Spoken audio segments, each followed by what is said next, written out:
Rufus Woods grew up in a big family from a small town in Nebraska. He arrived in Wenatchee in 1904. Rufus came at a good time.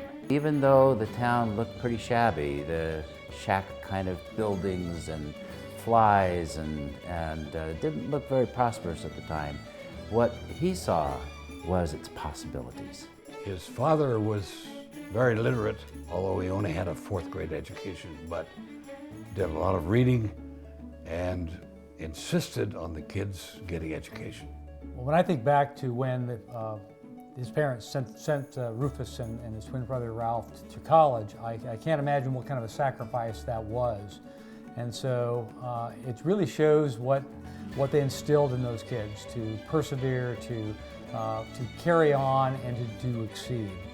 After several false starts to his career, Rufus bought the Wenatchee Daily World and found his calling as a crusading newspaperman.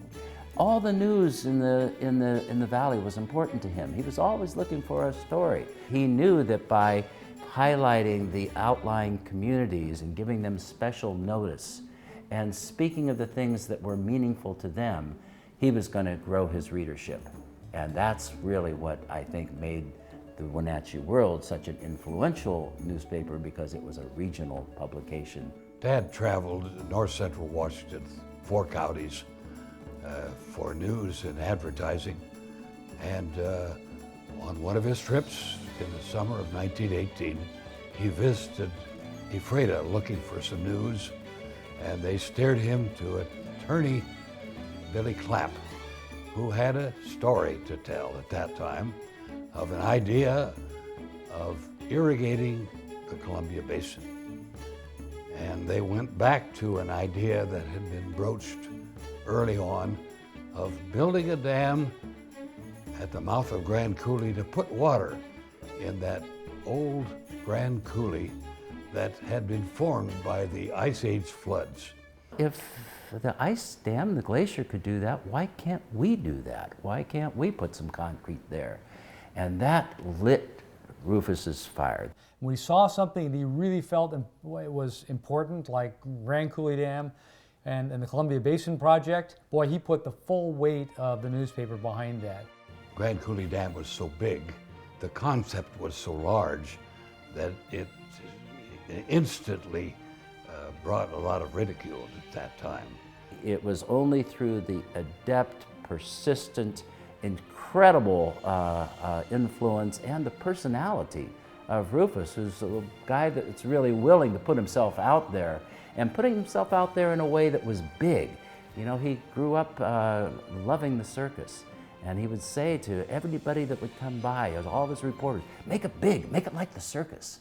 Yeah, the Great Depression changed everything. There was a 25% unemployment in the United States in 1933. The Hoover administration had engineered the project, but were not about to build it. But when Franklin Roosevelt was elected, our people from Central Washington went to him. Roosevelt saw this as, let's get people to work. After decades of controversy, construction of Grand Coulee Dam finally began in 1933. The dam began generating power just in time for World War II.